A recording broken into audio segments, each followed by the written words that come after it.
오늘 같은 날 왜 며느리를 울리세요? 아들의 목소리가 연회장을 가득 채웠습니다. 손님들이 일제히 고개를 돌렸고 저는 그 자리에 얼어붙었습니다. 손주 돌잔치였습니다. 며느리가 마이크를 잡고 눈물을 흘린 직후였습니다. 어머니는 늘 저를 부족하다고 하세요. 그 한마디에 모든 게 뒤집혔습니다. 저는 아무 말도 하지 않았습니다. 그저 구석자리에 조용히 앉아 손주를 바라보고 있었을 뿐입니다. 그런데 아들이 다가왔습니다. 그리고 손님들 앞에서 제 뺨을 때렸습니다. 순간 연회장 전체가 얼어붙었습니다. 저는 고개를 숙인 채 한마디만 속으로 중얼거렸습니다. 악어의 눈물이 내 인생을 짓밟았구나. 하지만 그건 며칠 뒤의 일이었습니다. 모든 게 시작된 건 그보다 일주일 전이었습니다. 사연 시작 전에 구독과 좋아요 누르고 어디서 듣고 계신지 댓글 남겨주세요. 사연 시작합니다. 전화벨이 울려 핸드폰을 꺼내봤습니다. 며느리였습니다. 여보세요. 며느리 목소리가 들렸습니다. 어머니, 저예요. 목소리가 밝았습니다. 반가웠습니다. 응, 무슨 일이야? 저는 물었습니다. 며느리가 말했습니다. 어머니, 다음 주가 아기 돌잔치거든요. 혹시 서울 올라오실 수 있으세요? 저는 잠시 멈췄습니다. 손주 돌잔치, 벌써 1년이 지났습니다. 그래, 당연히 가야지. 저는 대답했습니다. 며느리가 기뻐하는 목소리로 말했습니다. 감사해요, 어머니. 손주 돌잔치 준비 좀 도와주세요. 저희 혼자서는 힘들어서요. 그래, 그래.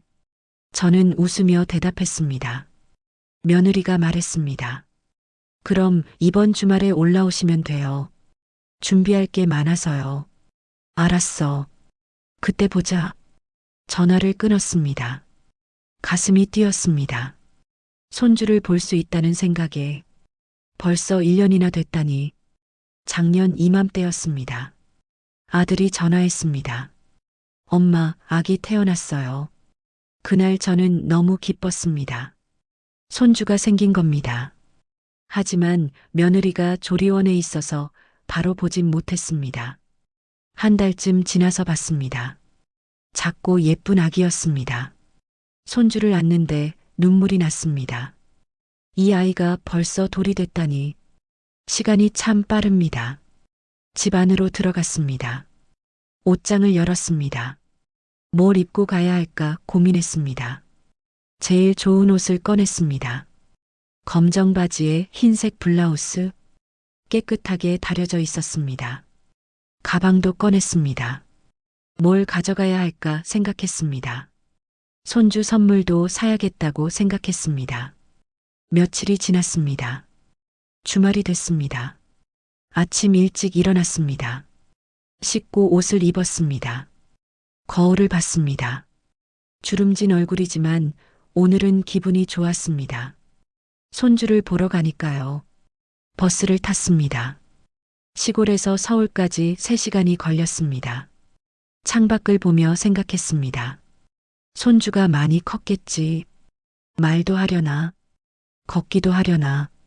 서울에 도착했습니다. 아들네 아파트로 갔습니다. 초인종을 눌렀습니다. 며느리가 문을 열었습니다. 어머니, 오셨어요. 목소리가 평소와 달랐습니다. 뭔가 차가운 느낌이었습니다. 하지만 저는 웃으며 말했습니다.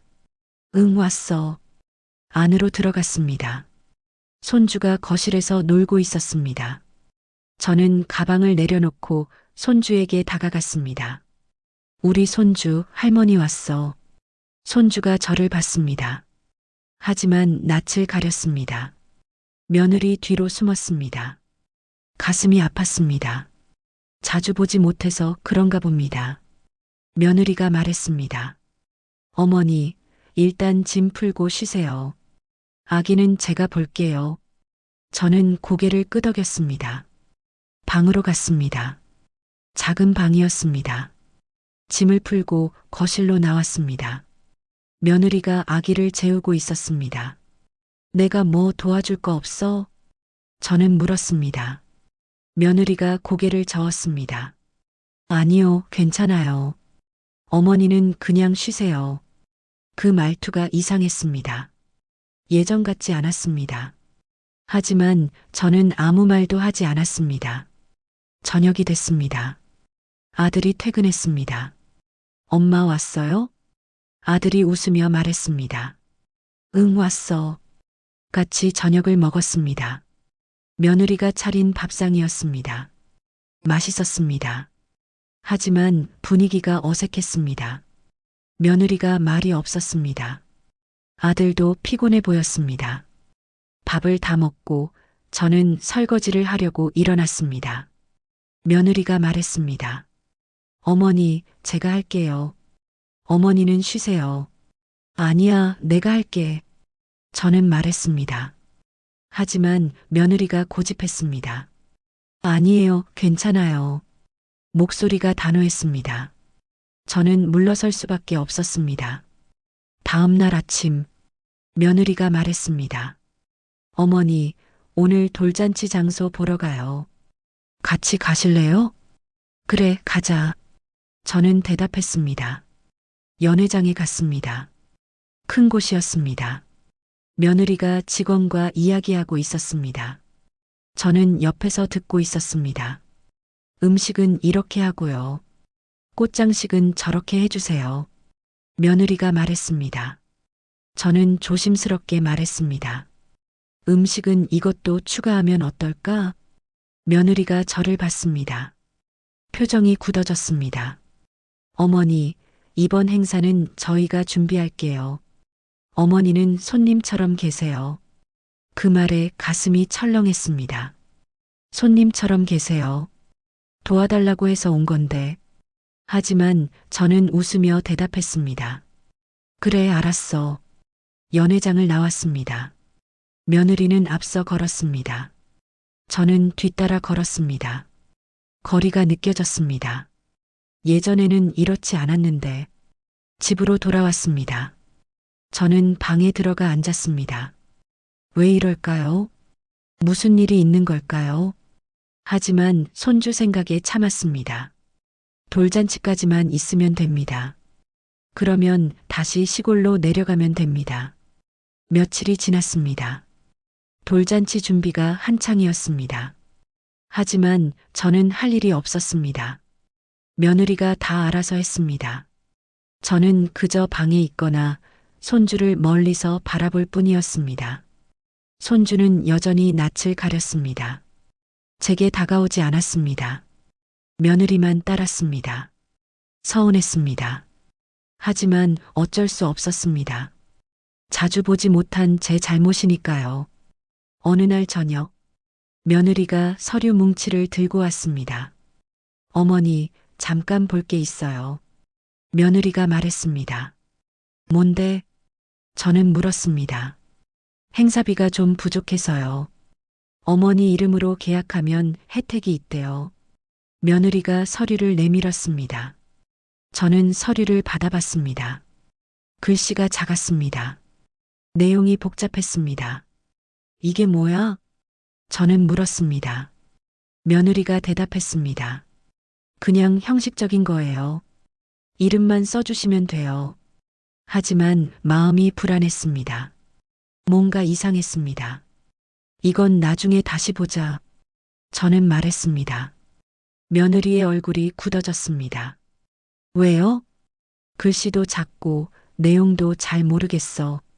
천천히 읽어보고 싶어. 며느리가 한숨을 쉬었습니다.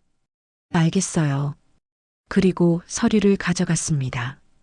그날 밤 저는 잠을 못 잤습니다. 뭔가 찝찝했습니다.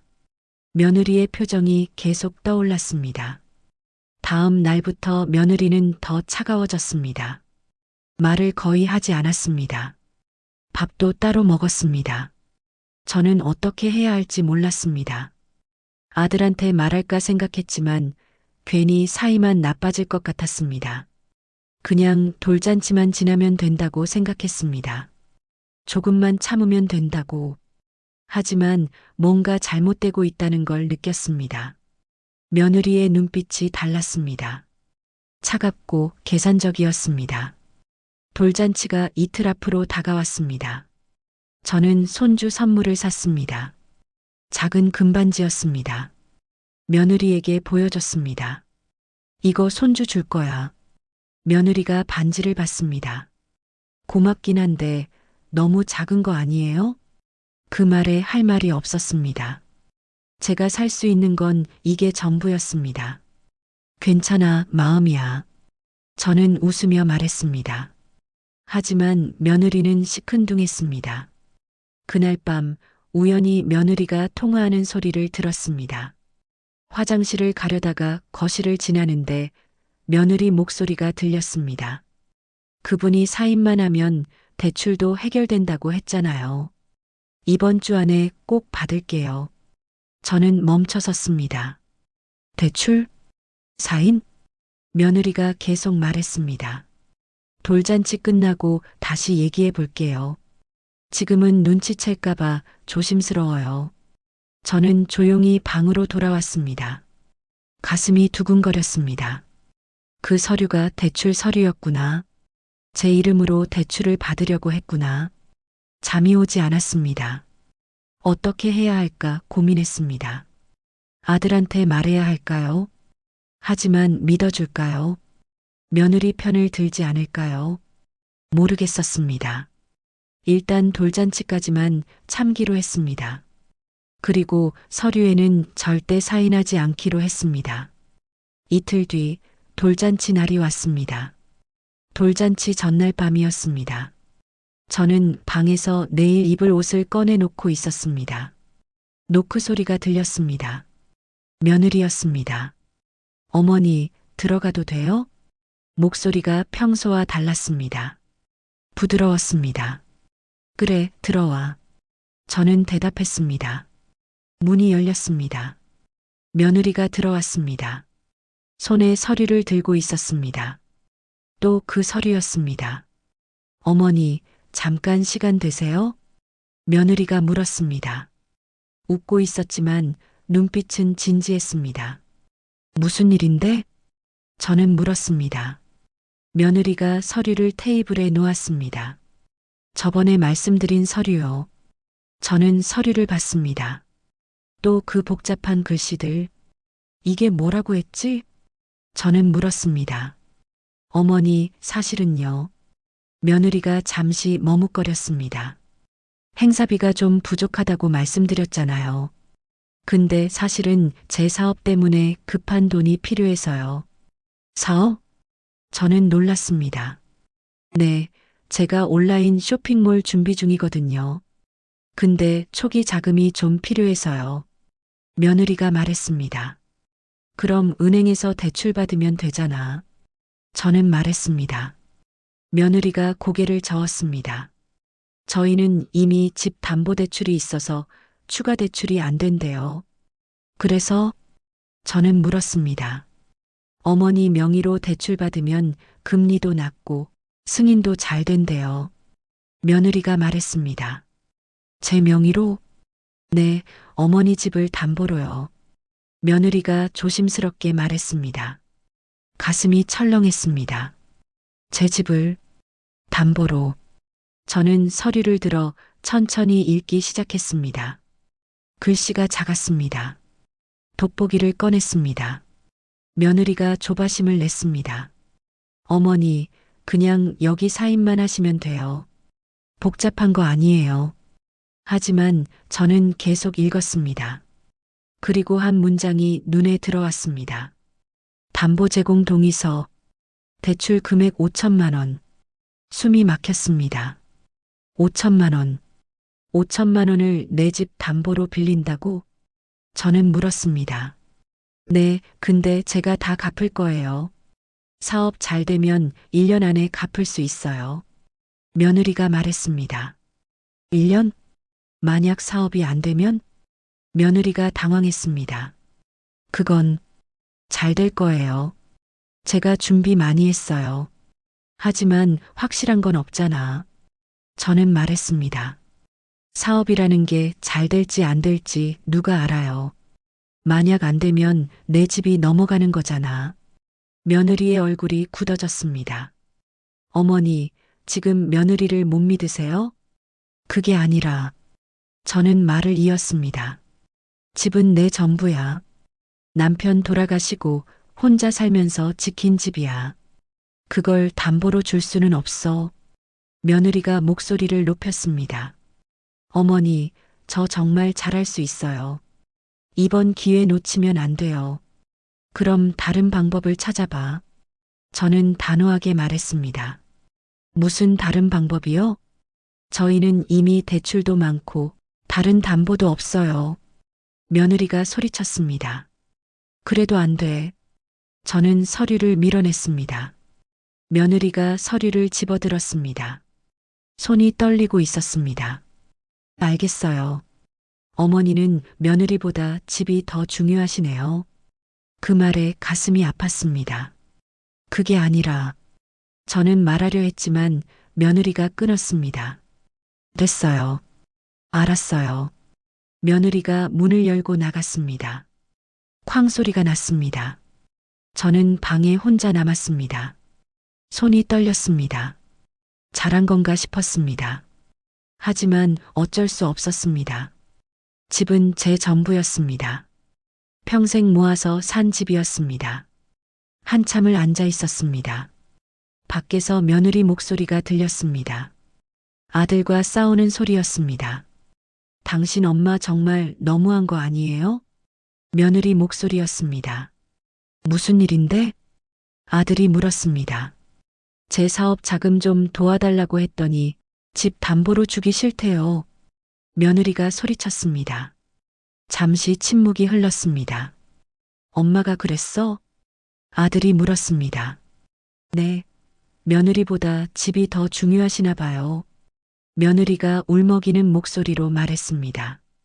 저는 문 앞으로 가려다 멈췄습니다. 나가서 해명해야 할까요? 하지만 아들이 뭐라고 할지 두려웠습니다. 아들이 한숨 쉬는 소리가 들렸습니다. 근데 여보, 엄마 입장도 이해는 돼. 집을 담보로 준다는 게 쉬운 일은 아니잖아. 그럼 당신은 내 편이 아니네요? 며느리가 소리쳤습니다. 그게 아니라 아들이 말을 잇지 못했습니다. 알았어요. 당신도 엄마 편이네요. 좋아요. 며느리가 방문을 쾅 닫는 소리가 들렸습니다. 저는 다시 방으로 돌아왔습니다. 가슴이 답답했습니다. 아들이 노크했습니다. 엄마, 나야. 들어와. 저는 대답했습니다. 아들이 들어왔습니다. 표정이 어두웠습니다. 엄마, 며느리 사업 자금 얘기 들었어요? 아들이 물었습니다. 응, 들었어. 저는 대답했습니다. 왜 안 도와주시려고 해요? 아들이 조심스럽게 물었습니다. 집을 담보로 달라는데 어떻게 줘? 만약 사업 안 되면 어쩌려고? 저는 말했습니다. 아들이 한숨을 쉬었습니다. 그래도 며느리가 많이 준비했어요. 잘 될 거예요. 잘 될지 안 될지 누가 알아? 저는 반문했습니다. 아들이 대답하지 못했습니다. 너도 확신이 없는 거잖아. 저는 말했습니다. 그건 그래도 한번 해보는 거죠. 아들이 말했습니다. 해보는 게 실패하면 내 집이 날아가는데? 저는 목소리를 높였습니다. 아들이 입을 다물었습니다. 미안하지만 이건 못 도와줘.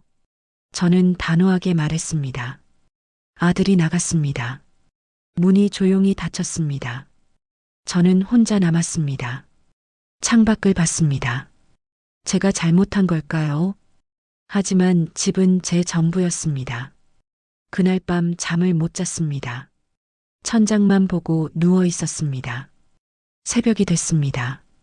화장실을 가려고 일어났습니다. 방문을 조용히 열었습니다. 거실이 어두웠습니다. 그런데 불빛이 보였습니다. 며느리 방에서 새어나오는 불빛이었습니다. 며느리가 전화하는 소리가 들렸습니다. 작은 목소리였지만 들렸습니다. 저는 멈춰 섰습니다. 안 돼. 시어머니가 사인 안 해줘. 며느리가 말했습니다. 저는 숨을 죽였습니다. 그 사인만 받아내면 끝인데 이번 주 안에 돈 마련 못하면 큰일이야. 며느리가 계속 말했습니다. 저는 귀를 기울였습니다. 응, 알아. 다른 방법 찾아야 할 것 같아. 돌잔치 끝나고 다시 얘기해 볼게. 며느리가 말했습니다. 저는 조용히 화장실로 갔습니다. 심장이 빠르게 뛰었습니다. 며느리는 포기하지 않았습니다. 여전히 제 사인을 받으려고 하고 있었습니다. 그리고 이번 주 안에 돈 마련 못하면 큰일이라는 말. 무슨 일이 있는 걸까요? 화장실을 다녀와서 방으로 돌아왔습니다. 침대에 앉았습니다. 어떻게 해야 할까요? 아들한테 말해야 할까요? 하지만 믿어줄까요? 아까도 며느리 편을 들었습니다. 제 말을 믿지 않을 것 같았습니다. 고민했습니다. 한참을 고민했습니다. 하지만 결론을 내리지 못했습니다. 그냥 조용히 있기로 했습니다. 내일 돌잔치만 무사히 지나가면 됩니다. 그러면 시골로 내려가면 됩니다. 하지만 불안했습니다. 며느리가 뭔가를 계획하고 있는 것 같았습니다. 잠을 청했지만 쉽게 오지 않았습니다. 뒤척이다가 겨우 잠들었습니다. 아침이 밝았습니다. 돌잔치 날이었습니다. 알람이 울렸습니다. 일찍 일어났습니다. 거울을 봤습니다. 어젯밤 잠을 못 자서 얼굴이 피곤해 보였습니다. 하지만 웃어야 했습니다. 손주 돌잔치니까요. 옷을 입었습니다. 제일 좋은 옷을 꺼냈습니다. 손이 떨렸습니다. 뭔가 일어날 것 같았습니다. 거실로 나갔습니다. 며느리가 아기를 안고 있었습니다. 어머니, 일찍 일어나셨네요. 며느리가 말했습니다. 목소리가 평소와 달랐습니다. 차갑고 딱딱했습니다. 응, 잠이 안 와서. 저는 대답했습니다. 며느리가 더 이상 말하지 않았습니다. 등을 돌리고 아기를 재웠습니다. 저는 부엌으로 갔습니다. 물을 마셨습니다. 목이 말랐습니다. 긴장해서 그런 것 같았습니다. 아들이 나왔습니다. 엄마, 아침 먹어요. 간단하게 먹었습니다. 토스트와 우유. 아무도 말이 없었습니다. 식탁이 조용했습니다. 숟가락 소리만 들렸습니다. 며느리가 먼저 일어났습니다. 저는 준비하러 갈게요. 아들도 일어났습니다. 저도 씻을게요. 저만 혼자 남았습니다. 밥을 다 먹고 설거지를 했습니다. 며느리가 나를 막지 않았습니다. 이제 신경도 안 쓰는 것 같았습니다. 시계를 봤습니다. 10시였습니다. 1시간 후면 출발입니다. 방으로 들어가 가방을 챙겼습니다.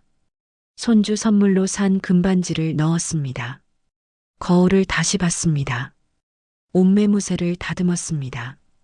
불안한 마음을 진정시키려고 했습니다. 하지만 가슴이 계속 두근거렸습니다. 11시가 됐습니다.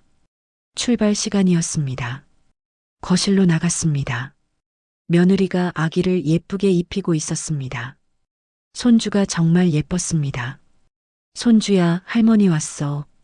저는 조심스럽게 다가갔습니다. 하지만 며느리가 아기를 안고 일어섰습니다. 저와 눈도 마주치지 않았습니다. 출발해요. 며느리가 차갑게 말했습니다. 저는 아무 말도 하지 못했습니다. 차에 탔습니다. 저는 뒷자리에 앉았습니다. 아들이 운전석에 앉았습니다. 차가 출발했습니다.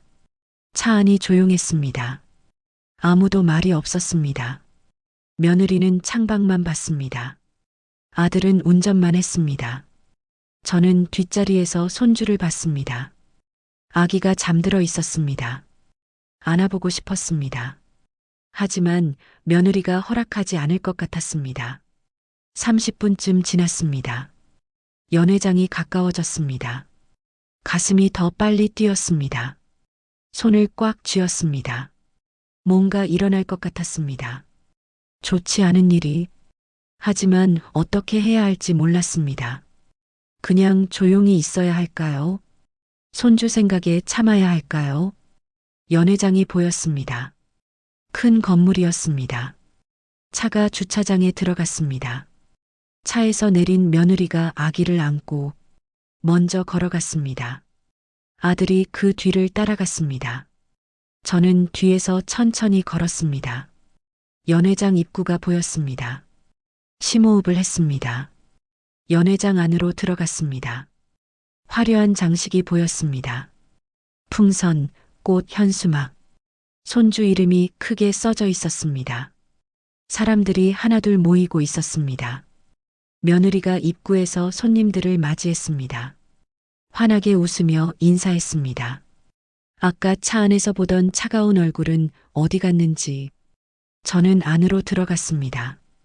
어디 앉아야 할까 망설였습니다. 직원이 다가왔습니다. 어머님, 이쪽 자리세요. 구석 자리였습니다. 무대에서 멀리 떨어진 곳이었습니다. 감사합니다. 저는 앉았습니다. 주변을 둘러봤습니다. 사람들이 계속 들어왔습니다. 며느리 친구들 같았습니다. 젊은 여자들이 옹기종기 모여 이야기했습니다. 아들 직장 동료들도 보였습니다. 정장을 입은 남자들이 악수를 나눴습니다. 하지만 저를 아는 사람은 없었습니다. 혼자 앉아서 지켜봤습니다. 손님 한 명이 제 옆을 지나갔습니다. 저를 보더니 멈춰 섰습니다. 혹시 아기 할머니세요? 그 사람이 물었습니다. 네, 맞아요. 저는 대답했습니다. 축하드려요. 그 사람이 웃으며 말했습니다. 고맙습니다. 저는 고개를 숙였습니다. 그 사람이 가고 저는 다시 혼자가 됐습니다. 시간이 지났습니다. 연회장이 가득 찼습니다. 사회자가 나왔습니다. 마이크를 잡았습니다. 여러분, 안녕하세요. 오늘 이 자리에 와주셔서 감사합니다. 사람들이 박수를 쳤습니다. 돌잔치가 시작됐습니다. 무대에 아기가 나왔습니다. 며느리가 안고 있었습니다. 아들도 옆에 서 있었습니다. 저는 멀리서 바라봤습니다. 손주가 예뻤습니다. 하지만 다가갈 수가 없었습니다. 사회자가 가족을 소개했습니다. 아빠 씨, 엄마 씨입니다. 사람들이 박수를 쳤습니다. 하지만 저에 대한 소개는 없었습니다. 할머니에 대한 언급도 없었습니다. 가슴이 아팠습니다. 영상이 나왔습니다. 아기가 태어나서 지금까지의 영상이었습니다. 화면에 아기가 웃고 있었습니다. 며느리가 안고 있는 모습도 보였습니다. 아들이 아기를 목욕시키는 장면도 있었습니다. 하지만 저는 한 번도 나오지 않았습니다. 마치 제가 없는 것처럼. 영상이 끝나고 돌잡이 시간이 됐습니다. 무대 위에 여러 물건이 놓였습니다. 돈, 실, 마이크, 청진기, 책. 아기가 바닥에 앉았습니다. 손을 뻗었습니다. 사람들이 조용히 지켜봤습니다. 아기가 청진기를 잡았습니다. 와, 의사 되겠네요. 사회자가 소리쳤습니다. 사람들이 환호했습니다. 박수가 쏟아졌습니다. 며느리가 웃었습니다. 아들도 웃었습니다. 저도 웃고 싶었습니다. 하지만 웃음이 나오지 않았습니다. 가슴이 답답했습니다. 목이 메었습니다. 음식이 나왔습니다. 테이블마다 음식이 차려졌습니다. 사람들이 먹고 마셨습니다. 이야기하고 웃었습니다. 저는 조용히 밥을 먹었습니다. 맛이 없었습니다. 옆 테이블에서 며느리 친구들이 수군거렸습니다. 시어머니 어디 계신데? 한 사람이 물었습니다. 저기 구석에 계신 것 같던데. 다른 사람이 대답했습니다. 아, 잘 안 보이네. 그 말을 듣고 저는 고개를 숙였습니다. 잘 안 보이는 자리. 그게 제 자리였습니다. 1시간쯤 지났을 때였습니다. 사회자가 다시 마이크를 잡았습니다. 이제 엄마의 소감을 들어볼까요? 며느리가 무대로 올라갔습니다. 마이크를 받았습니다. 며느리가 웃고 있었습니다. 하지만 곧 표정이 변했습니다. 눈시울이 붉어졌습니다. 저는 불길한 예감이 들었습니다. 며느리가 입을 열었습니다. 오늘 정말 감사합니다. 이렇게 많이 와주셔서. 목소리가 떨렸습니다. 사실은요. 며느리가 말을 이었습니다. 제가 오늘 솔직히 너무 힘들었어요. 사람들이 웅성거렸습니다. 무슨 일인가 싶어서 며느리가 계속 말했습니다. 어머니께 인정받고 싶어서 열심히 준비했는데 저한텐 늘 부족하다고 하시네요. 그 순간 저는 얼어붙었습니다. 뭐라고요? 제가 언제 그랬습니까? 며느리가 눈물을 흘렸습니다. 돌잔치 준비도 혼자 다 했어요. 도와달라고 했는데 간섭한다고 하시고 사람들의 시선이 저를 향했습니다. 저는 아무 말도 할 수 없었습니다. 며느리가 계속 울었습니다. 시어머니로서 인정받고 싶었는데 저는 항상 부족한가 봐요. 사람들이 수군거렸습니다. 저 할머니가 시어머니구나. 며느리 참 힘들겠다. 돌잔치인데 왜 저래? 속삭이는 소리가 들렸습니다. 저는 고개를 숙였습니다. 손이 떨렸습니다. 이게 무슨 일입니까? 저는 아무 말도 하지 않았는데 그때 아들이 무대로 뛰어 올라갔습니다. 여보, 괜찮아? 아들이 며느리를 안았습니다. 며느리가 아들 품에서 울었습니다. 사람들이 더 웅성거렸습니다. 아들이 저를 봤습니다. 눈빛이 차갑게 식어 있었습니다. 그리고 무대에서 내려왔습니다. 저를 향해 걸어왔습니다. 빠른 걸음이었습니다. 화가 나 있었습니다. 저는 자리에서 일어났습니다. 아들아, 저는 말하려 했습니다. 하지만 아들이 소리쳤습니다. 엄마, 도대체 왜 이러세요? 연회장 전체가 조용해졌습니다. 오늘 같은 날 왜 며느리를 울려요? 아들의 목소리가 떨렸습니다. 저는 당황했습니다. 아니야, 저는 말하려 했습니다. 하지만 그 순간이었습니다.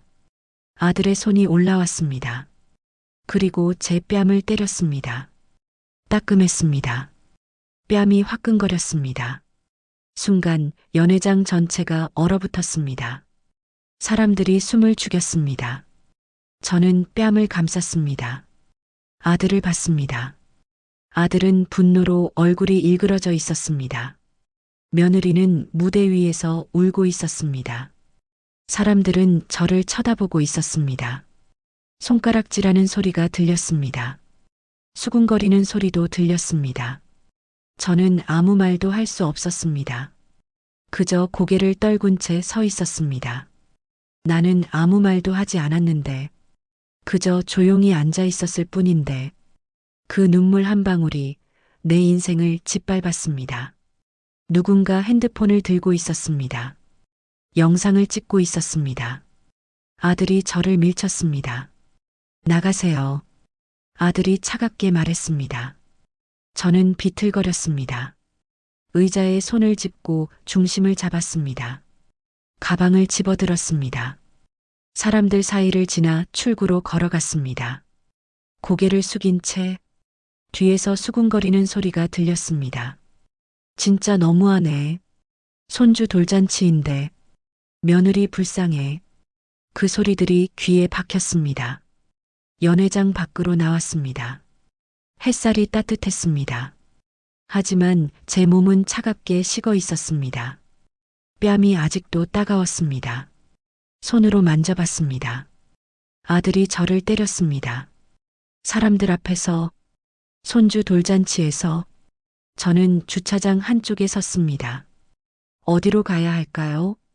집으로 돌아갈 수도 없었습니다. 아들네 집이니까요. 시골로 내려갈까요? 하지만 버스 시간도 모르겠고 그냥 여기 서 있었습니다. 멍하니 시간이 얼마나 지났을까요? 핸드폰이 울렸습니다. 아들이었습니다. 받지 않았습니다. 또 울렸습니다. 이번엔 문자였습니다. 엄마, 집에 들어오지 마세요. 짐은 제가 싸서 보낼게요. 그 문자를 보고 저는 주저앉았습니다. 주차장 바닥에 눈물이 났습니다. 평생 처음으로 이렇게 무너졌습니다. 주차장 바닥에 주저앉아 있었습니다. 얼마나 시간이 지났는지 몰랐습니다. 사람들이 하나둘 연회장에서 나왔습니다. 저를 보고 수군거렸습니다. 저 사람이 시어머니래. 며느리 정말 불쌍하더라. 돌잔치에서 저러면 어떡해. 그 소리가 들렸습니다. 하지만 저는 일어날 힘이 없었습니다. 택시를 불렀습니다. 손이 떨려서 핸드폰을 제대로 잡기도 힘들었습니다. 택시가 왔습니다. 겨우 일어나서 탔습니다. 어디 가세요? 기사님이 물었습니다. 터미널로 가주세요. 저는 대답했습니다. 목소리가 떨렸습니다. 택시가 출발했습니다. 창밖을 봤습니다. 서울거리가 지나갔습니다. 익숙한 곳인데 낯설었습니다. 터미널에 도착했습니다. 돈을 내고 내렸습니다. 매표소로 갔습니다. 시골 가는 표를 샀습니다. 1시간을 기다려야 했습니다. 대합실에 앉았습니다. 사람들이 많았습니다. 옆자리에 젊은 여자가 앉았습니다. 핸드폰을 보고 있었습니다. 그런데 갑자기 그 여자가 말했습니다. 헐, 이거 봐. 옆 친구에게 보여주는 목소리였습니다. 뭔데? 친구가 물었습니다. 돌잔치에서 시어머니가 며느리 울렸대. 영상 떴어. 저는 귀를 기울였습니다. 진짜? 보자. 친구가 핸드폰을 들여다봤습니다. 잠시 후 친구가 말했습니다. 와, 이거 실화야? 시어머니 진짜 너무한데. 그치? 며느리 불쌍해. 돌잔치인데 저러면 어떡해. 댓글 봐. 완전 난리 났어. 저는 고개를 숙였습니다. 가슴이 철렁했습니다. 영상이 퍼진 겁니다. 누군가 찍어서 올린 겁니다. 핸드폰을 꺼냈습니다.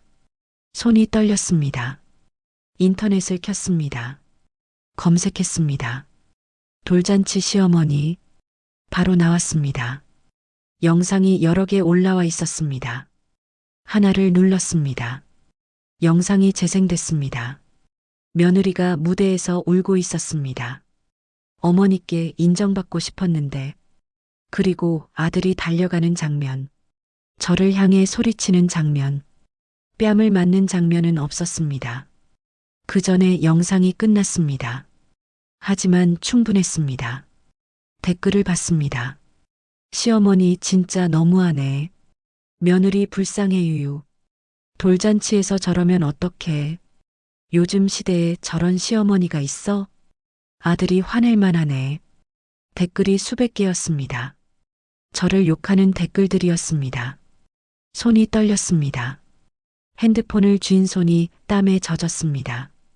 저는 아무 말도 하지 않았는데, 조용히 앉아 있었을 뿐인데, 하지만 세상은 저를 나쁜 사람으로 만들었습니다. 방송 안내가 나왔습니다. 제가 탈 버스였습니다. 일어나서 버스에 탔습니다. 제일 뒷자리에 앉았습니다. 버스가 출발했습니다. 창밖을 봤습니다. 서울이 멀어졌습니다. 3시간이 걸렸습니다. 시골에 도착했습니다. 어두워져 있었습니다. 집까지 걸어갔습니다. 다리가 무거웠습니다. 집 앞에 섰습니다. 문을 열었습니다. 텅 비어 있었습니다. 혼자 사는 집은 항상 조용했습니다. 불을 켰습니다. 가방을 내려놓았습니다. 거울을 봤습니다. 뺨에 빨간 자국이 남아 있었습니다. 손으로 만져봤습니다. 아직도 따가웠습니다. 아들이 때린 자리였습니다. 부엌에 가서 물을 마셨습니다. 손이 떨려서 컵을 제대로 잡기 힘들었습니다. 소파에 앉았습니다. 핸드폰을 다시 꺼냈습니다. 영상을 또 봤습니다. 댓글이 더 늘어나 있었습니다. 1000개가 넘었습니다. 하나하나 읽었습니다. 시어머니 정체성 찾아야 함. 저런 사람은 며느리 만나면 안 됨. 가족들 불쌍해. 아들도 힘들겠다. 저를 모르는 사람들이 저를 판단했습니다. 눈물이 났습니다. 하지만 울 수가 없었습니다. 목이 메었습니다. 핸드폰이 울렸습니다. 아들이었습니다. 받았습니다. 여보세요. 저는 말했습니다. 엄마. 아들의 목소리가 차갑게 식어 있었습니다. 응. 저는 대답했습니다. 엄마, 왜 그런 말을 해요? 아들이 물었습니다. 무슨 말? 저는 반문했습니다. 며느리한테 부족하다고 한 거, 간섭하지 말라고 한 거, 나는 그런 말 안 했어. 저는 말했습니다. 그럼 며느리가 거짓말해요? 아들이 목소리를 높였습니다. 저는 대답하지 못했습니다. 엄마, 이제 좀 인정하세요. 엄마가 며느리한테 너무했어요. 아들이 말했습니다. 나는 아무것도 안 했어. 저는 말했습니다. 그냥 조용히 앉아 있었을 뿐이야. 그럼 며느리가 왜 울어요? 아들이 반문했습니다. 저는 할 말이 없었습니다. 침묵이 흘렀습니다. 엄마, 당분간 연락하지 마세요. 아들이 차갑게 말했습니다. 며느리가 힘들어해요. 영상도 퍼지고 사람들 시선도 있고 나도 힘들어. 저는 말하려 했지만 아들이 끊었습니다. 전화가 끊어졌습니다. 저는 핸드폰을 내려놓았습니다. 아들마저 저를 믿지 않았습니다. 나를 낳아 키운 아들이, 평생 사랑한 아들이 저를 의심했습니다. 가슴이 무너졌습니다. 소파에 기대 앉았습니다. 천장을 봤습니다. 눈물이 흘러내렸습니다. 나한테 상처 준 건 손바닥이 아니었습니다. 뺨을 때린 그 순간이 아니었습니다. 나를 믿지 않는 그 눈빛이었습니다. 아들이 며느리 편을 든 그 순간이었습니다. 세상이 저를 나쁜 사람으로 만든 그 순간이었습니다. 한참을 울었습니다. 밤이 깊어갔습니다. 집안이 조용했습니다. 혼자였습니다. 창밖을 봤습니다. 어두웠습니다. 별도 보이지 않았습니다. 핸드폰을 다시 켰습니다. 영상 조회수가 올라가 있었습니다. 10만 회가 넘었습니다. 댓글도 2000개가 넘었습니다. 저는 이제 온라인에서 유명한 나쁜 시어머니였습니다. 핸드폰을 껐습니다. 더 이상 보고 싶지 않았습니다. 침대에 누웠습니다. 잠을 청했지만 오지 않았습니다. 뺨이 아팠습니다. 가슴이 더 아팠습니다. 아들 목소리가 계속 떠올랐습니다. 엄마, 왜 그런 말을 해요? 저는 아무 말도 하지 않았는데 며느리의 눈물이 모든 걸 가져갔습니다. 제 목소리를, 제 진실을, 제 아들을. 새벽이 됐습니다. 겨우 잠이 들었습니다. 하지만 악몽을 꿨습니다. 사람들이 저를 손가락질하는 꿈이었습니다. 아들이 저를 밀치는 꿈이었습니다. 며느리가 웃으며 저를 보는 꿈이었습니다. 깨어났습니다. 온몸이 땀에 젖어 있었습니다. 창밖이 밝아져 있었습니다. 아침이었습니다. 하지만 일어날 힘이 없었습니다. 그냥 누워 있었습니다. 천장만 봤습니다. 핸드폰이 울렸습니다. 모르는 번호였습니다. 받지 않았습니다. 또 울렸습니다. 또 다른 번호였습니다. 문자가 왔습니다. 인터뷰 요청드립니다. 방송 출연 의향 있으신가요? 기자들이었습니다. 영상이 더 퍼진 겁니다. 핸드폰을 껐습니다. 더 이상 받고 싶지 않았습니다. 부엌으로 갔습니다. 물을 마셨습니다. 밥을 먹어야 하는데 먹고 싶지 않았습니다. 그냥 의자에 앉아 있었습니다. 창밖을 봤습니다. 마당에 풀이 자라고 있었습니다. 며칠 전까지만 해도 손질했는데 이제 아무것도 하고 싶지 않았습니다. 오후가 됐습니다. 문을 두드리는 소리가 들렸습니다. 나가보니 택배였습니다. 아들이 보낸 짐이었습니다. 들고 들어왔습니다. 열어봤습니다. 제 옷가지들이었습니다. 그게 전부였습니다. 쪽지 하나 없었습니다. 인사 한마디 없었습니다. 그냥 짐만 보냈습니다. 저는 주저앉았습니다. 정말로 끝난 겁니다. 아들과의 관계가. 눈물이 났습니다. 하지만 이제 눈물도 나오지 않았습니다. 그저 멍하니 앉아 있었습니다. 해가 졌습니다. 어두워졌습니다. 불을 켜지 않았습니다. 어둠 속에 앉아 있었습니다. 언젠가는 진실이 밝혀질까요? 언젠가는 아들이 알게 될까요? 며느리의 눈물이 거짓이었다는 걸. 하지만 그게 언제일지 알 수 없었습니다. 어쩌면 영원히 모를 수도 있었습니다. 저는 그냥 어둠 속에 앉아 있었습니다. 혼자. 일주일이 지났습니다. 저는 시골집에서 혼자 지냈습니다. 하지만 가만히 있지만은 않았습니다. 한편 서울. 아들네 집. 어느 날 오후 아들이 퇴근했습니다. 현관문을 열고 들어왔습니다. 집이 조용했습니다. 여보, 아들이 불렀습니다. 며느리가 방에서 나왔습니다. 표정이 어두웠습니다. 왜? 무슨 일 있어? 아들이 물었습니다. 아니, 아무것도. 며느리가 고개를 저었습니다. 아들이 거실로 들어갔습니다. 테이블 위에 봉투 하나가 놓여 있었습니다. 이게 뭐야? 아들이 집어들었습니다. 금융대부. 여보, 그거. 며느리가 급하게 다가왔습니다. 하지만 이미 늦었습니다. 아들이 봉투를 뜯었습니다. 서류를 꺼냈습니다. 대출 승인 통지서.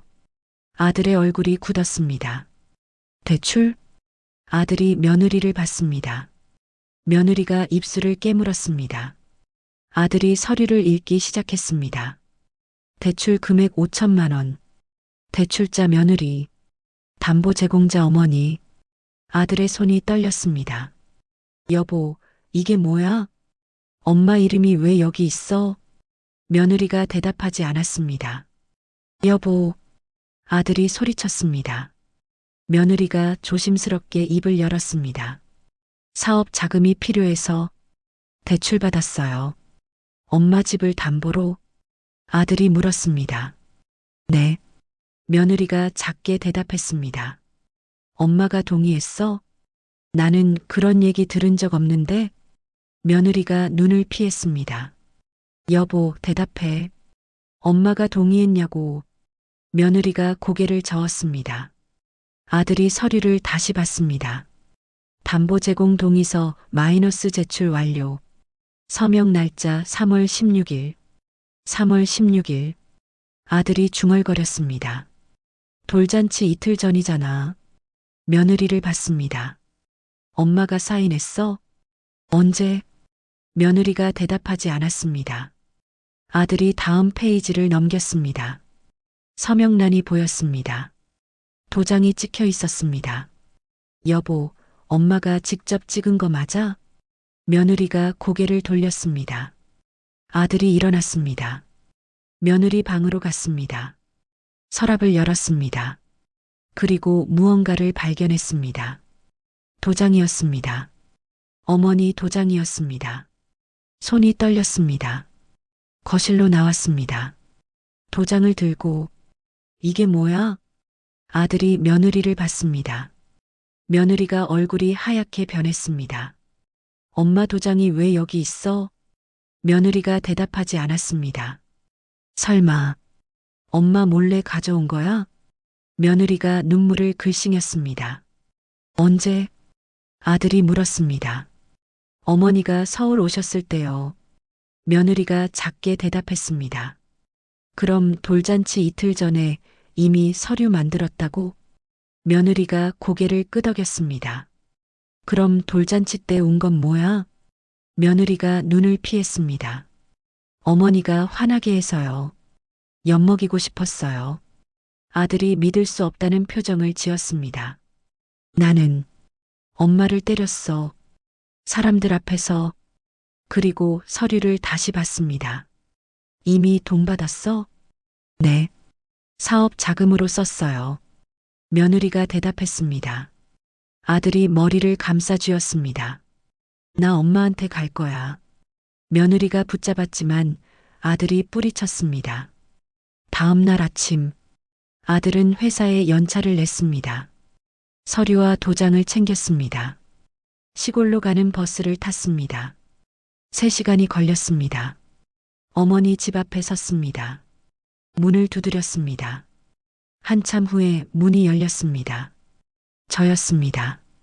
아들을 보고 놀라지 않았습니다. 마치 기다리고 있었다는 듯. 들어와. 저는 담담하게 말했습니다. 아들이 들어왔습니다. 소파에 앉았습니다. 저도 앞에 앉았습니다. 아들이 가방에서 도장을 꺼냈습니다. 테이블에 놓았습니다. 엄마, 이거. 아들이 말했습니다. 알아. 저는 담담하게 대답했습니다. 아들이 놀랐습니다. 알아요? 며느리가 가져간 거 알았어. 언제부터요? 돌잔치 다음 날. 집 정리하다가 없어진 걸 알았지. 아들이 서류를 꺼냈습니다. 그럼 이것도, 그것도 알았어. 저는 고개를 끄덕였습니다. 그런데 왜 아무 말도 안 하셨어요? 말해서 뭐해? 너는 어차피 며느리 편 들 거잖아. 아들이 고개를 숙였습니다. 그래서 그냥 가만히 계셨어요? 가만히 있지는 않았지. 저는 말했습니다. 아들이 저를 봤습니다. 며느리가 내 도장 가져간 다음 날 나는 바로 법무사한테 갔어. 법무사요? 응. 집하고 땅 명의를 바꿨어. 아들의 눈이 커졌습니다. 누구 앞으로요? 옆집 아주머니. 평생 알고 지낸 분이야. 저는 담담하게 말했습니다. 하지만 실제로 판 건 아니야. 그냥 명의만 빌린 거지. 나중에 다시 돌려받기로 했어. 아들이 서류를 다시 봤습니다. 그럼 며느리가 만든 이 서류는 소용없어? 저는 말했습니다. 며느리가 도장 찍은 날은 3월 16일이지? 나는 3월 15일에 명의를 바꿨어. 그날부터 나는 이 집 주인이 아니야. 아들이 얼어붙었습니다. 그럼 담보로 잡힌 집은 없는 거야. 이미 주인이 바뀐 집을 내가 담보로 제공할 수는 없잖아. 저는 담담하게 말했습니다. 며느리가 받은 돈은요? 갚아야겠지. 담보가 없으니까 신용대출로 바뀔 거야.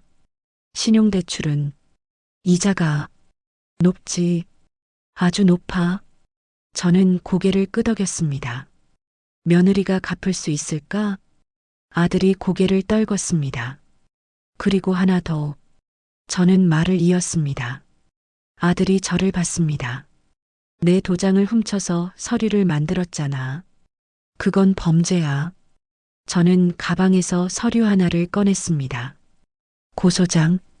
아들의 얼굴이 하얗게 변했습니다. 엄마, 아직 제출 안 했어. 너한테 기회를 주려고. 저는 담담하게 말했습니다. 며느리가 직접 와서 사과하고 대출금을 갚겠다고 약속하면 고소는 안 할게. 하지만 그게 아니라면 저는 말을 멈췄습니다. 아들이 울먹였습니다. 엄마, 미안해요. 내가 미안해할 일은 아니야. 하지만 엄마를 때렸잖아요. 사람들 앞에서. 그건 내 선택이었어. 저는 대답했습니다. 이제 며느리도 선택해야지. 사과할 건지 법정에서 볼 건지. 아들이 고개를 숙였습니다. 이제 가봐. 며느리한테 전해. 아들이 나갔습니다. 문을 닫고 저는 창밖을 봤습니다. 옆집 아주머니가 마당에서 손을 흔들었습니다. 저도 손을 흔들어 답했습니다. 평생 알고 지낸 이웃이었습니다. 제가 어려울 때 도와주신 분이었습니다. 명의만 빌려달라고 했을 때 흔쾌히 도와주셨습니다. 며느리가 나쁜 짓 하려는 거 알았어. 내가 도와줄게. 그렇게 말씀하셨습니다. 저는 고소장을 들여다봤습니다. 아직 제출하지 않았습니다. 하지만 언제든 제출할 수 있었습니다. 이제 며느리가 선택할 차례였습니다. 아들은 버스에서 내렸습니다. 집으로 걸어갔습니다. 손에는 서류가 들려 있었습니다. 어머니가 보여준 서류들. 현관문을 열었습니다. 며느리가 거실에 앉아 있었습니다.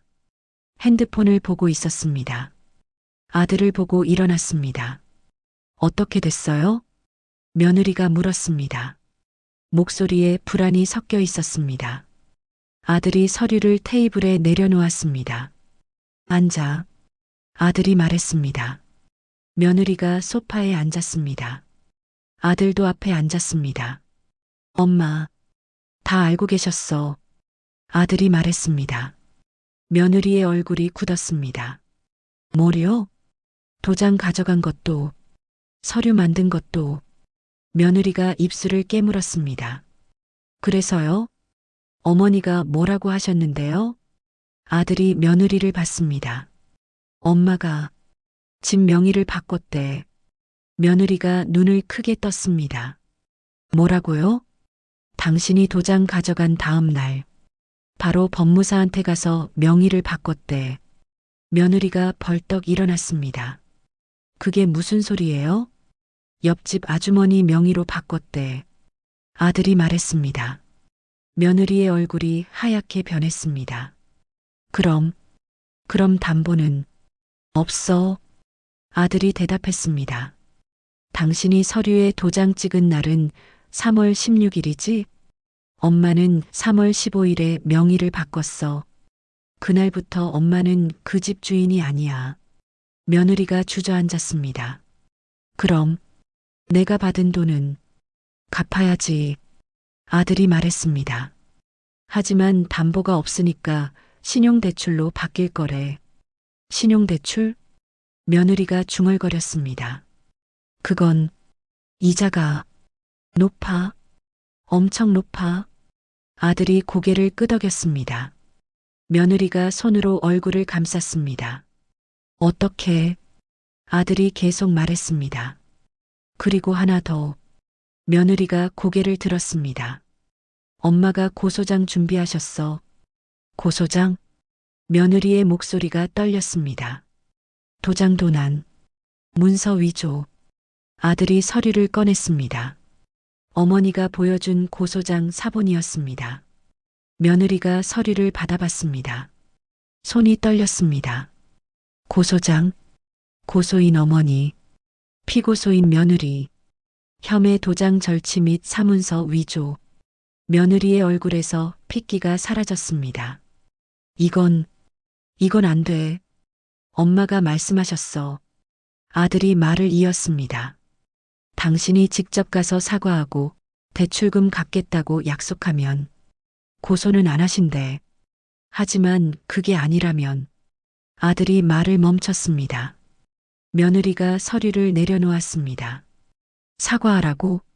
목소리가 변했습니다. 제가 왜요? 어머니가 도와주지 않아서 이렇게 된 거잖아요. 아들이 며느리를 봤습니다. 도와달라고? 엄마 동의도 없이 도장 훔친 게 어차피 시어머니 재산은 나중에 우리 거잖아요. 며느리가 소리쳤습니다.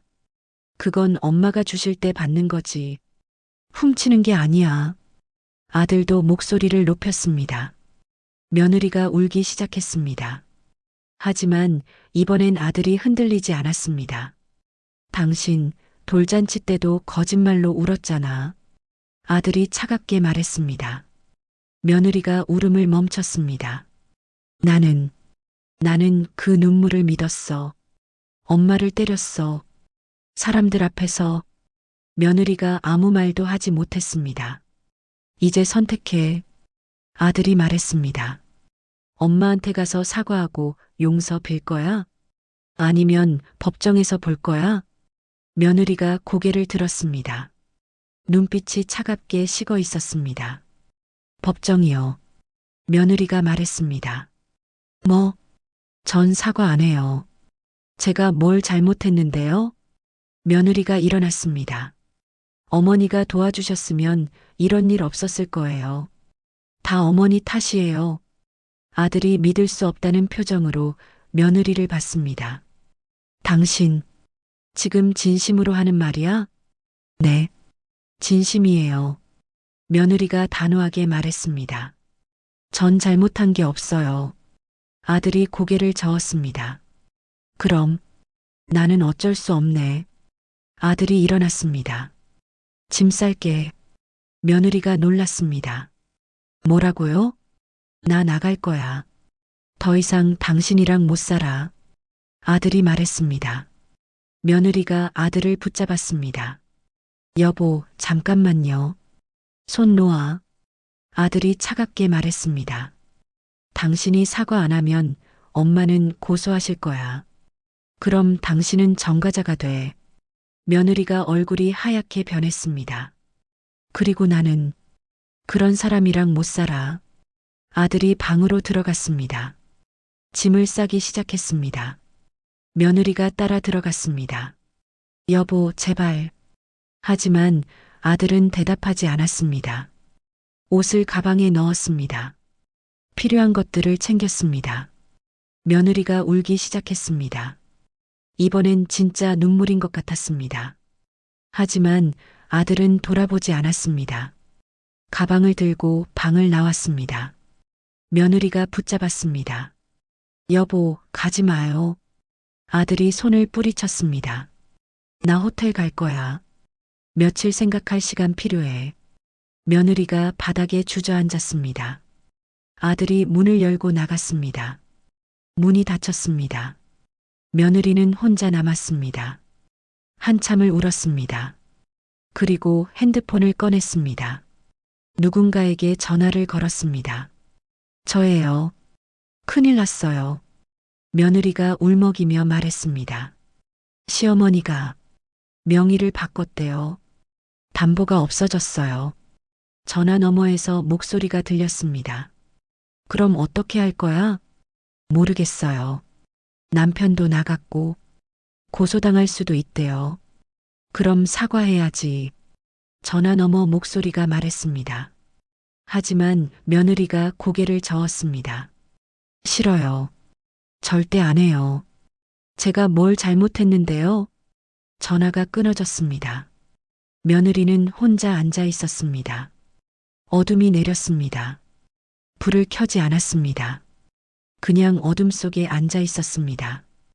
핸드폰 화면만 밝게 빛났습니다. 며느리는 뉴스를 검색했습니다. 문서 위조 처벌. 기사들이 나왔습니다. 사문서 위조 최대 징역 5년. 타인 도장 무단 사용 형사처벌 대상. 며느리의 손이 떨렸습니다. 5년. 며느리가 중얼거렸습니다. 핸드폰을 내려놓았습니다. 한참을 앉아 있었습니다. 그리고 결심했습니다. 사과는 절대 안 해. 대신 변호사를 찾아야겠어. 며느리가 일어났습니다. 거울을 봤습니다. 눈이 퉁퉁 부어 있었습니다. 하지만 눈빛은 차갑게 식어 있었습니다. 나는 잘못한 게 없어. 며느리가 거울 속 자신에게 말했습니다. 다 시어머니 탓이야. 그렇게 자신을 세뇌했습니다. 한편 시골집. 저는 저녁을 먹고 있었습니다. 혼자서 조용했습니다. 하지만 마음은 평온했습니다. 이제 모든 걸 준비했습니다. 며느리가 어떤 선택을 하든 핸드폰이 울렸습니다. 아들이었습니다. 받았습니다. 여보세요. 저는 말했습니다. 엄마. 아들의 목소리가 지쳐 있었습니다. 며느리한테 다 얘기했어요. 그래, 뭐래? 사과 안 한대요. 자기는 잘못한 게 없대요. 저는 예상했다는 듯 고개를 끄덕였습니다. 그럴 줄 알았어. 엄마, 미안해요. 내가 미안할 건 없어. 저는 말했습니다. 나는 내일 고소장 제출할게. 아들이 한숨을 쉬었습니다. 알겠어요, 엄마. 전화가 끊어졌습니다. 저는 고소장을 꺼내봤습니다. 내일 아침 경찰서에 갈 것입니다. 이제 시작입니다. 다음 날 아침, 저는 일찍 일어났습니다. 옷을 갈아입었습니다. 가방을 들었습니다. 고소장이 들어 있었습니다. 집을 나섰습니다. 버스를 타고 읍내로 갔습니다. 경찰서 앞에 섰습니다. 한 번 숨을 깊이 들이쉬었습니다. 안으로 들어갔습니다. 민원실로 갔습니다. 무엇을 도와드릴까요? 경찰관이 물었습니다. 고소장 제출하러 왔습니다. 저는 말했습니다. 경찰관이 서류를 받았습니다. 읽기 시작했습니다. 도장 절취와 문서 위조. 경찰관이 중얼거렸습니다. 네. 며느리가 제 도장을 훔쳐서 대출 서류를 만들었습니다. 저는 설명했습니다. 경찰관이 고개를 끄덕였습니다. 증거 자료 있으세요? 네. 저는 가방에서 서류들을 꺼냈습니다. 대출 서류 사본, 명의 변경 서류, 날짜가 찍힌 영수증들. 경찰관이 하나씩 확인했습니다. 접수하겠습니다. 며칠 내로 조사 들어갈 겁니다. 고맙습니다. 저는 고개를 숙였습니다. 경찰서를 나왔습니다. 햇살이 따뜻했습니다. 버스를 타고 집으로 돌아왔습니다. 이제 기다리면 됐습니다. 사흘 후 며느리에게 전화가 왔습니다. 경찰서에서였습니다. 며느리는 경찰서로 출석했습니다. 조사실에 앉았습니다. 형사 앞에 도장을 가져간 게 사실입니까? 형사가 물었습니다. 며느리가 대답하지 않았습니다. 여기 증거들이 다 있습니다. 형사가 서류를 보여줬습니다. 시어머니 명의 변경 날짜는 3월 15일. 당신이 대출 서류에 도장 찍은 날은 3월 16일. 이미 주인이 아닌 사람 이름으로 담보 서류를 만든 겁니다. 며느리가 입술을 깨물었습니다. 제가 몰랐어요. 며느리가 작게 말했습니다. 명의가 바뀐 줄 몰랐어요. 하지만 도장을 가져간 건 인정하시나요? 며느리가 고개를 숙였습니다. 네. 형사가 서류에 기록했습니다. 조사는 1시간 넘게 이어졌습니다. 며느리는 집으로 돌아왔습니다. 얼굴이 창백했습니다. 집에 들어서자마자 주저앉았습니다. 핸드폰이 울렸습니다. 금융대부였습니다. 받았습니다. 여보세요? 며느리가 떨리는 목소리로 말했습니다. 대출 담보 문제로 연락드렸습니다. 전화 너머 목소리가 차갑게 말했습니다. 담보로 제공하신 부동산의 소유자가 대출 신청 당시와 다른 것으로 확인됐습니다. 며느리가 숨을 죽였습니다. 담보가 무효 처리되어 신용대출로 전환됩니다. 금리는 연 24%로 조정되며 이번 달부터 적용됩니다. 며느리의 손이 떨렸습니다. 24%. 며느리가 중얼거렸습니다. 첫 달 이자는 100만 원입니다. 이번 달 말까지 입금해 주세요. 전화가 끊어졌습니다. 며느리가 핸드폰을 떨어뜨렸습니다. 100만 원. 매달. 며느리가 계산했습니다. 1년이면 1200만 원. 원금은 그대로인데 사업 자금으로 쓴 5천만 원. 아직 한 푼도 못 벌었는데 며느리가 핸드폰을 들었습니다. 사업 동료에게 전화했습니다. 여보세요? 저예요. 우리 사업 어떻게 됐어요? 잠시 침묵이 흘렀습니다. 그게 안 될 것 같아. 전화 너머 목소리가 말했습니다. 투자자들이 다 빠졌어. 우리 쇼핑몰 문 닫아야 할 것 같아. 며느리가 얼어붙었습니다. 그럼 내가 넣은 돈은요? 그건 다 운영비로 썼어. 돌려줄 수가 없어. 전화가 끊어졌습니다. 며느리가 비명을 질렀습니다. 5천만 원이 다 날아간 겁니다. 한 달 후 며느리에게 독촉 전화가 오기 시작했습니다. 매일 울렸습니다. 아침부터 저녁까지 이자를 내지 못했습니다. 연체가 쌓였습니다. 며느리는 점점 야위어 갔습니다. 아들은 호텔에서 지내다가 작은 원룸을 얻었습니다. 회사는 다니고 있었지만 며느리를 도와줄 생각은 없었습니다. 며느리는 혼자였습니다. 2달이 지났습니다. 며느리에게 법원 통지서가 왔습니다. 문서 위조 혐의 기소, 재판이 잡혔습니다. 며느리는 변호사를 구해야 했습니다. 하지만 돈이 없었습니다. 국선 변호사를 신청했습니다. 석 달이 지났습니다. 재판날이 왔습니다. 며느리는 법정에 섰습니다. 저도 증인으로 출석했습니다. 며느리와 눈이 마주쳤습니다. 며느리가 저를 노려봤습니다. 눈빛에 증오가 가득했습니다. 재판이 진행됐습니다. 검사가 증거들을 제시했습니다. 명의 변경 서류, 대출 서류, 날짜 차이, 명백한 문서 위조였습니다. 변호사가 변론했습니다. 피고인은 경제적 어려움 속에서 잘못된 선택을 했습니다. 하지만 고의성은 명백했습니다. 판사가 판결을 내렸습니다. 피고인에게 징역 1년을 선고합니다. 집행유예 2년. 며느리가 주저앉았습니다. 전과자가 된 겁니다. 재판이 끝나고 밖으로 나왔습니다. 며느리가 저를 붙잡았습니다. 이게 다 어머니 때문이에요. 며느리가 소리쳤습니다. 어머니가 도와주셨으면 이렇게 안 됐어요. 사람들이 쳐다봤습니다. 저는 며느리를 조용히 봤습니다. 내가 도와주지 않아서? 저는 물었습니다. 내 집을 담보로 주지 않아서? 내 도장을 훔쳐도 괜찮다는 거야? 며느리가 울먹였습니다. 저는 고개를 저었습니다. 사람은 돈이 아니라 믿음을 잃을 때 망하는 거야. 며느리가 저를 봤습니다. 너는 내 믿음을 배신했어. 아들의 믿음도. 그래서 이렇게 된 거야. 저는 돌아섰습니다. 며느리가 뒤에서 울부짖었습니다. 하지만 저는 돌아보지 않았습니다. 버스를 타고 집으로 돌아왔습니다. 옆집 아주머니가 마당에 계셨습니다. 어떻게 됐어? 아주머니가 물었습니다. 다 끝났어요. 저는 대답했습니다. 이제 명예 돌려받을 거예요. 아주머니가 고개를 끄덕였습니다.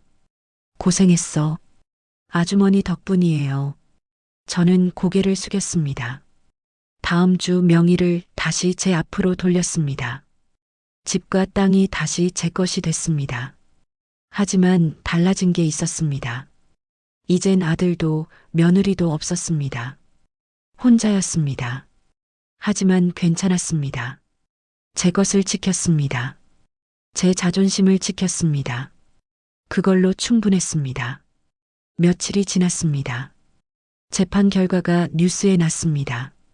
며느리, 시어머니 도장 훔쳐 대출, 징역형? 기사가 퍼졌습니다. 댓글들이 달리기 시작했습니다. 헐, 이거 예전에 돌잔치 영상 그 사람 아니야?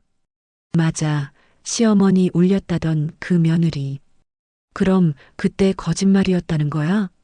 사람들이 예전 영상을 다시 찾아봤습니다. 돌잔치 영상, 며느리가 울던 장면. 이제 다르게 보였습니다. 저게 연기였구나. 진짜 소름 돋는다. 시어머니 억울하셨겠다. 댓글이 폭발적으로 늘어났습니다.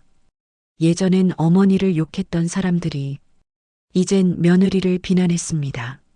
한편 아들은 원룸에 앉아 있었습니다. 핸드폰으로 기사를 보고 있었습니다. 댓글도 읽었습니다. 한참을 그렇게 앉아 있었습니다. 그리고 결심했습니다. 컴퓨터를 켰습니다. 커뮤니티 사이트에 접속했습니다. 글을 쓰기 시작했습니다. 제목 돌잔치 영상의 아들입니다. 진실을 말씀드립니다. 손가락이 키보드 위에서 멈췄습니다. 한참을 망설였습니다. 그리고 다시 쓰기 시작했습니다. 안녕하세요. 몇 달 전 돌잔치 영상으로 화제가 됐던 그 아들입니다. 영상 속에서 어머니를 때린 사람입니다. 오늘 이렇게 글을 쓰는 이유는 진실을 말씀드리기 위해서입니다. 제 아내는 어머니 도장을 훔쳐서 대출 서류를 위조했습니다. 돌잔치 때 눈물은 거짓이었습니다. 어머니는 아무 잘못도 하지 않으셨습니다. 오히려 제가 어머니를 의심하고 사람들 앞에서 때렸습니다. 울던 사람은 가짜였고 맞은 사람은 진짜였습니다.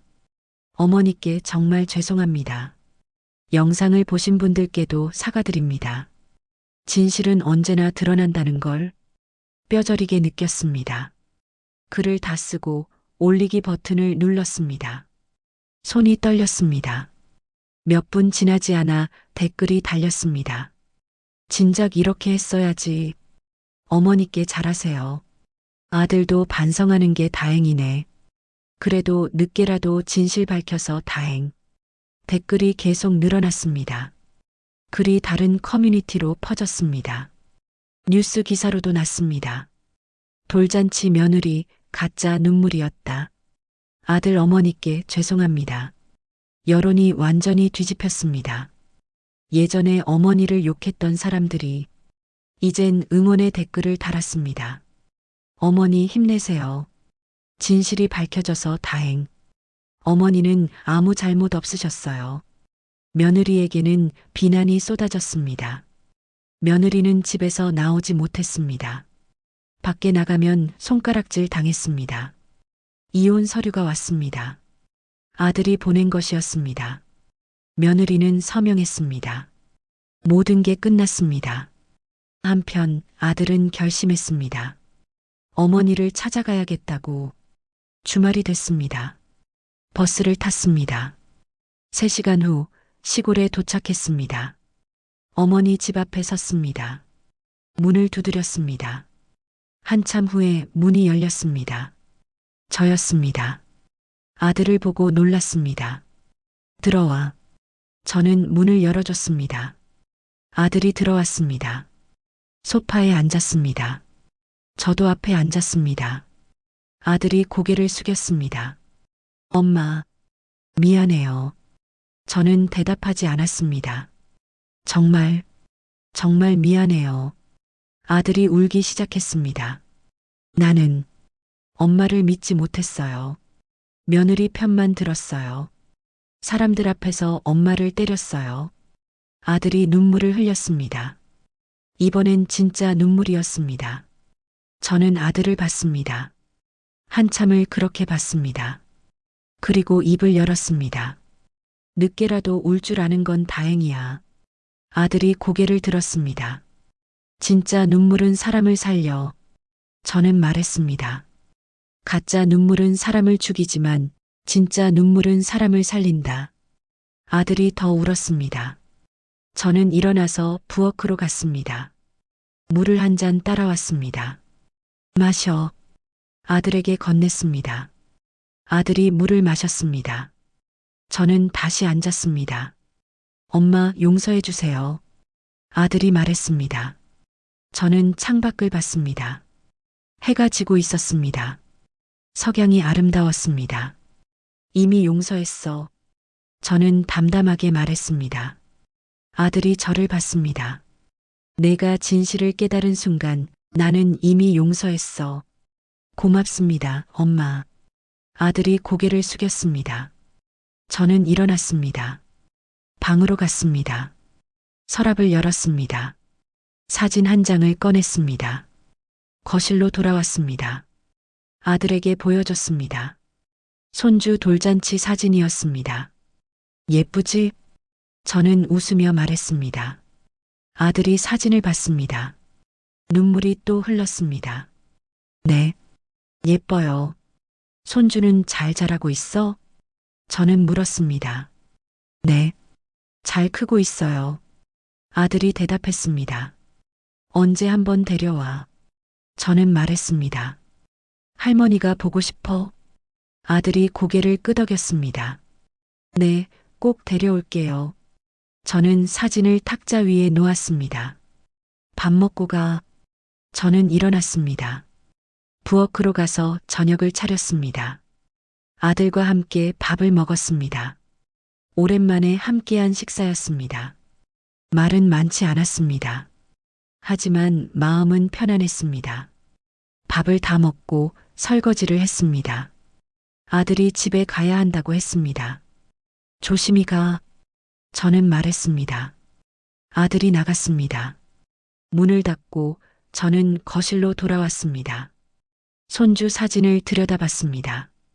웃고 있는 아기. 제 손주였습니다. 아직 보지 못했지만 언젠가는 볼 수 있을 겁니다. 창밖을 봤습니다.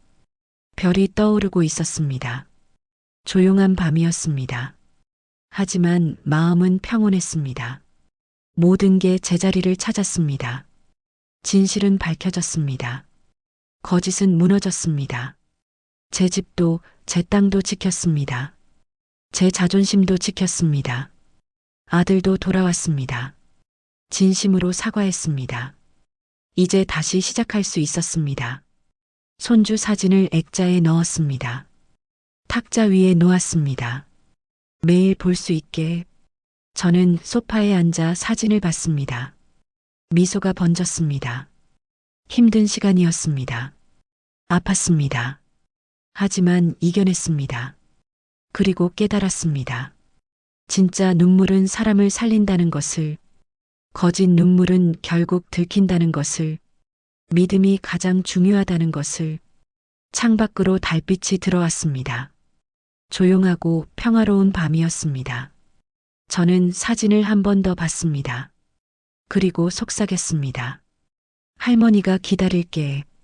언젠가 우리 다시 만날 거야.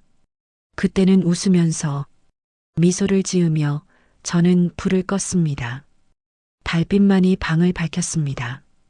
조용한 밤, 평온한 마음. 내일은 또 새로운 하루가 올 것입니다. 그리고 저는 준비되어 있었습니다.